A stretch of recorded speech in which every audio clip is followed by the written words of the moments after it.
ఎవరైతే చండీ పూజ చాలా కాస్ట్లీ అని చేయించుకోవడానికి వీలవ్వక ఆగిపోతున్నారో వాళ్ళ కోసం నేనైతే ఒక మంచి విషయం షేర్ చేస్తాను ఈ వీడియోలో.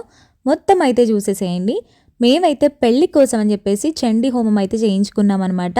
ఇదంతా కూడా ఆ మండపం డెకరేషన్. చండీ హోమం అంటే చాలా పవర్ఫుల్ అని చాలా మందికి తెలుసు కదా. సో ఇది ఎందుకు చేయించుకుంటారంటే చాలా మందికి ఏదైనా ఆటంకాలు వస్తూ ఉన్నా లేదంటే ఏ ఆటంకాలు రాకూడదు అని అనుకున్న వాళ్ళకైతే ఇది చేయించుకుంటారనమాట. చండీ చదివే వాళ్ళైతే సపరేట్గా ఉంటారు పురోహితులు. మాక్సిమం పాత్ర అనేది భక్తులది కూడా ఉంటుందన్నమాట హోమంలో అయితే. ఇక దీనికయ్యే ఖర్చు గురించి మాట్లాడుకున్నట్టయితే ఎవరి శక్తి కొలది వాళ్ళకి పూజా సామాగ్రి అనేది మారుతుంది కానీ ప్రాసెస్ అయితే ఏం చేంజ్ అవ్వదు అనమాట. మినిమం 15 నుంచి 1,00,000 రూపాయల దాకా అయితే ఈ పూజ మనం ఇంట్లో చేసుకోవచ్చు. ఇదే హోమాన్ని సామూహికంగా చేసుకోవాలనుకున్న వాళ్ళు బల్కంపేట ఎల్లమ్మ టెంపుల్లో ప్రతి పౌర్ణమికి 9 గంటలకి 1116 కడితే గనక టికెట్ మనం ఈ హోమం తక్కువలో చేసుకోవచ్చు.